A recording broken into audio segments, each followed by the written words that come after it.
অসমবাসী ৰাইজক দিবলৈ লৈছো বিগ ব্ৰেকিং নিউজ। কিয়নো কেইবাটাও গুৰুত্বপূৰ্ণ খবৰ আহি পৰিছে। হয়, লাখ লাখ বেংক একাউণ্টত সোমাব টকা, লগতে ৰেচন কাৰ্ডৰ বাবে যদি আবেদন কৰা নাই তেন্তে শীঘ্ৰেই আবেদন কৰিব পাৰিব। হয়, অৰুণোদয় আঁচনিক লৈ আহি পৰিছে কেইবাটাও গুৰুত্বপূৰ্ণ খবৰ। হয়, সঠিক জনাইছো এই ভিডিঅ'টো শ্বেয়াৰ কৰি দিয়ক। আজি প্ৰথমটো খবৰ, ৰেচন কাৰ্ডৰ লাখ লাখ হিতাধিকাৰীৰ বাবে নতুনকৈ আহি গ'ল ডাঙৰ খবৰ। ৰেচন কাৰ্ডত আপোনাৰ কোনো পৰিয়ালৰ কোনো সদস্যৰ নাম অন্তৰ্ভুক্ত হোৱা নাই নেকি? তেন্তে আছে ভাল খবৰ। হয়, কিদৰে অন্তৰ্ভুক্ত কৰিব নতুন সদস্যৰ নাম সবিশেষ জনাইছো। পৰিয়ালৰ প্ৰতিগৰাকী সদস্যই লাভ কৰিব বিনামূলীয়াকৈ ৰেচন। নাম নথকা সদস্যৰ নাম অন্তৰ্ভুক্ত কৰিব পাৰিব ৰেচন কাৰ্ডত। ৰেচন দোকানীৰ সৈতে ইয়াৰ বাবে প্ৰথমতে আপুনি যোগাযোগ কৰিব লাগিব। নতুন সদস্যৰ সকলো তথ্য পাতি যোগাৰ ধৰি লাগিব আপুনি বিভাগীয় কৰ্তৃপক্ষক ছাবমিট কৰিব লাগিব। হয়, নতুন সদস্যৰ বাবে Aadhaar card, PAN card, voter card থকাটো বাধ্যতামূলক। অনলাইন যোগেও আপুনি কৰিব পাৰিব ইয়াৰ বাবে আবেদন। নতুন সদস্যৰ সকলো তথ্য গাঁও পঞ্চায়তৰ জৰিয়তে প্ৰত্যাহিত হোৱাৰ পিছতহে অন্তৰ্ভুক্ত হ'ব আপোনাৰ নাম। KYC কৰাৰ সময়তো আপুনি কৰিব পাৰিব এই কাম। যদি কোনো লোকৰ মৃত্যু হৈছে তেতিয়াহ'লে কৰ্তন কৰিব পাৰিব আপুনি নাম। নতুন সদস্য অন্তৰ্ভুক্তি আৰু কৰ্তনৰ কাম কৰিব পাৰিব। আবেদন প্ৰক্ৰিয়া সম্পূৰ্ণ হোৱাৰ পিছতেই নতুন সদস্যই লাভ কৰিব 5 কিলোগ্ৰাম চাউল। হয়, পৰৱৰ্তী খবৰ, লাখ লাখ অৰুণোদয় হিতাধিকাৰীলৈ ডাঙৰ খবৰ আহি পৰিছে। 1500 টকা হ'ব অৰুণোদয় আঁচনিৰ ধন। জানুৱাৰী মাহৰ পৰা মহিলাসকলৰ একাউণ্টত সোমাব বৰ্ধিত ধন।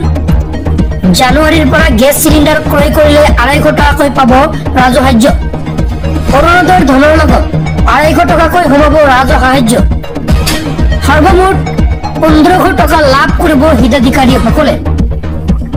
মুখ্যমন্ত্ৰী ডক্টৰ হিমন্ত বিশ্ব শৰ্মাৰ এয়া ডাঙৰ ঘোষণা। পৰৱৰ্তী খবৰ, চৰকাৰী ঘৰ নোপোৱা লোকৰ বাবে আহি গ'ল ভাল খবৰ। তালিকাত যদি নাম অহা নাই তেন্তে দিব পাৰিব অভিযোগ। মুকলি হ'ল হোৱাটছআপ নম্বৰ। মই হোৱাটছআপ নম্বৰ জনাই আছো। হোৱাটছআপ নম্বৰটো হৈছে 8810389745। কেঁচা ঘৰৰ ফটো তুলি দি পঠাই দিয়ক এই হোৱাটছআপ নম্বৰত। পৰৱৰ্তী খবৰ, যদি আপোনাৰ ৰেচন কাৰ্ড আছে তেন্তে 1 অক্টোবৰৰ পৰা কেৱল ৰেচনে নহয়, ৰেচনৰ লগতে আপুনি চাউল, নিমখ আৰু দালি লাভ কৰিব। হয়, বজাৰ মূল্যতকৈ কম মূল্যত আপুনি লাভ কৰিব। মাত্ৰ 69 টকাতে লাভ কৰিব 1 কিলোগ্ৰাম দালি। লগতে 39 টকাত লাভ কৰিব চেনি, লগতে মাত্ৰ 10 টকাত লাভ কৰিব। পিছতেই মুকলি কৰি দিয়া হ'ল আমচুৰ সভাপতি ৰেজাউল কৰিম চৰকাৰক। যোৱাকালি প্ৰতিবাদস্থলীৰ পৰাই আটক কৰিছিল ৰেজাউল কৰিম চৰকাৰক আৰু আটক কৰাৰ 3 ঘণ্টাৰ পিছতেই মুকলি কৰি দিবলৈ বাধ্য হ'ল আৰক্ষী। আমচুৰ আন্দোলন কোনো কাৰণতেই বন্ধ নহয়। 1980 চনৰ পৰা আমচুৱে সংগ্ৰাম কৰি আহিছে আৰু ভৱিষ্যতেও কৰি থাকিব। আহিবলগীয়া দিনবোৰতো অন্যায়ৰ বিৰুদ্ধে আমচুৱে সদায় মাত মাতি যাব বুলি মন্তব্য ৰেজাউল কৰিম চৰকাৰৰ। য'তেই অন্যায় হ'ব তাতেই আমচুৱে আন্দোলন কৰিব। অসমত গাজাসদৃশ পৰিৱেশৰ সৃষ্টি কৰিছে মুখ্যমন্ত্ৰী হিমন্ত বিশ্ব শৰ্মা। হিমন্ত বিশ্ব শৰ্মাৰ বিৰুদ্ধে পুনৰ সৰব ৰেজাউল। মুখ্যমন্ত্ৰীয়ে বাছি বাছি ফৰেষ্ট অঞ্চলৰ পৰা একাংশ লোকক খালী কৰিব নালাগে। আমাক জেল দি ভাবুকি দি আন্দোলন বন্ধ কৰিব নোৱাৰে মুখ্যমন্ত্ৰীয়ে। এইখন চৰকাৰে কোনো গণতান্ত্ৰিক আন্দোলনৰ ভাষা বুজি নাপায়। গণতান্ত্ৰিক আন্দোলন কি বুজি নাপায় হিমন্ত বিশ্ব শৰ্মাই। আমি গণতান্ত্ৰিক আন্দোলনত বিশ্বাসী। আমি গণতান্ত্ৰিকভাৱে প্ৰতিবাদ কৰিছিলো। কোনো অনাকাংক্ষিত ঘটনাও সংঘটিত হোৱা নাছিল প্ৰতিবাদস্থলীত। তথাপিও মোক আটক কৰা হৈছিল।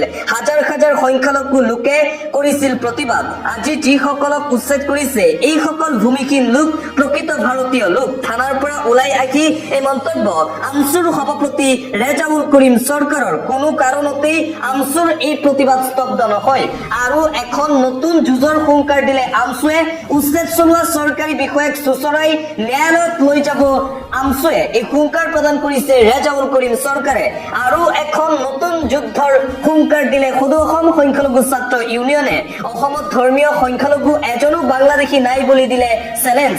মাত্ৰ এজন বাংলাদেশী মুছলমান দেখুৱাই দিয়ক হিমন্ত বিশ্ব শৰ্মাই মুখ্যমন্ত্ৰীক পুনৰবাৰ অপেন চেলেঞ্জ প্ৰদান কৰিছে ৰেজাউল কৰিম চৰকাৰে মোদীৰ বৰঘৰতেই নাম্বাৰ 1 বাংলাদেশী শ্বেখ হাছিনাক হেফাজতত ৰখা হৈছিল আমছু সভাপতি ৰেজাউল কৰিম চৰকাৰৰ ধুবুৰী জিলা আয়ুক্তলৈ কঠোৰ বাৰ্তা হিমন্ত বিশ্ব শৰ্মা আজীৱন অসমৰ মুখ্যমন্ত্ৰী হৈ নাথাকিব 20 বছৰ পিছত হলেও ধুবুৰী জিলা আয়ুক্তক সুপ্ৰিম কোৰ্টৰ দুৱাৰত লৈ যাব আমছুৱে 10 বছৰ পিছত অসমীয়া জাতি মিয়াই ধৰি ৰাখিব বুলি মন্তব্য ৰেজাউল কৰিম চৰকাৰৰ মুঠতে উচ্ছেদ অভিযানৰ বিৰুদ্ধে পুনৰবাৰ মুখ্যমন্ত্ৰীক অপেন চেলেঞ্জ প্ৰদান কৰিছে আমছুৰ সভাপতি ৰেজাউল কৰিম চৰকাৰে লগতে ৰেজাউল কৰিম চৰকাৰৰ প্ৰশ্ন যদি সঁচাকৈ বিজেপি চৰকাৰে বাংলাদেশীক বিৰোধ কৰি আছে তেন্তে শ্বেখ হাছিনাক ভাৰতত কিয় ৰক্ষণাবেক্ষণ দিছিল প্ৰধানমন্ত্ৰী নৰেন্দ্ৰ মোদীয়ে শ্বেখ হাছিনাহে প্ৰকৃত বাংলাদেশী আছিল শ্বেখ হাছিনা বাংলাদেশী হোৱাৰ পিছতো কিয় ৰক্ষণাবেক্ষণ দিছিল প্ৰধানমন্ত্ৰী নৰেন্দ্ৰ মোদীয়ে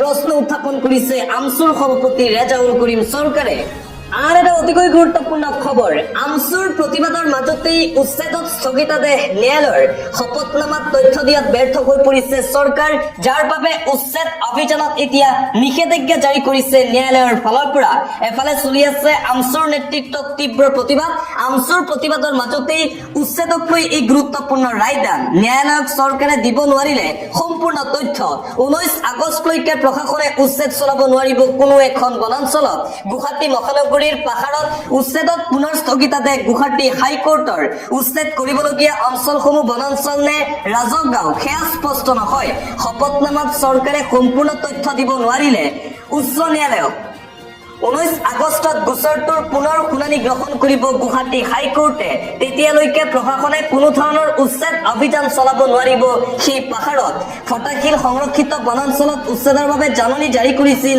ৰাজ্য চৰকাৰে ইয়াৰ বিৰোধিতাৰে 300 পৰিয়াল দ্বাৰস্থ হৈছিল গুৱাহাটী উচ্চ ন্যায়ালয়ৰ আমছুৰ প্ৰতিবাদৰ মাজতেই গুৱাহাটী হাইকোৰ্টৰ ফালৰ পৰা এই গুৰুত্বপূৰ্ণ নিৰ্দেশনা দিয়া হৈছে অহা 19 আগষ্ট তাৰিখলৈকে কোনো ধৰণৰ উচ্ছেদ অভিযান চলাব নোৱাৰিব বিজেপি চৰকাৰে কঠোৰ হৈ পৰিছে ন্যায়ালয় আৰ এটা ব্ৰেকিং নিউজ বিৰোধীৰ প্ৰতিবাদত কঁপি উঠিল সমগ্ৰ ভাৰত ভোট চুৰিৰ বিৰোধিতাৰে দিল্লী কপালে ইণ্ডিয়া মৰ্চাই সংসদ ভৱনৰ পৰা নিৰ্বাচন আয়োগৰ অফিচলৈ সমদল বিৰোধী ইণ্ডিয়া মৰ্চাৰ সমদলৰ পৰা যোৱাকালি আটক কৰা হৈছিল কংগ্ৰেছৰ যুৱৰাজ ৰাহুল গান্ধী আৰু কংগ্ৰেছৰ কেইবাগৰাকীও শীৰ্ষ নেতাকৰ্মীক আটক কৰিছিল দিল্লী আৰক্ষীয়ে ভয়ত নিৰ্বাচন আয়োগে তথ্য লুকাবলৈ চেষ্টা কৰি লাভ নাই ভোট চুৰিৰ বোমাটো ফুটিবই সোমবাৰে নিৰ্বাচন আয়োগৰ বিৰুদ্ধে প্ৰতিবাদ কৰাৰ পূৰ্বে ৰাহুল গান্ধীৰ এই মন্তব্যই তুলপাৰ লগাইছিল সমগ্ৰ ভাৰতৰ ৰাজনীতিত পুনৰবাৰ ৰাহুল গান্ধীৰ ফালৰ পৰা নিৰ্বাচন আয়োগক লৈ ভয়ংকৰ মন্তব্য কৰা হৈছে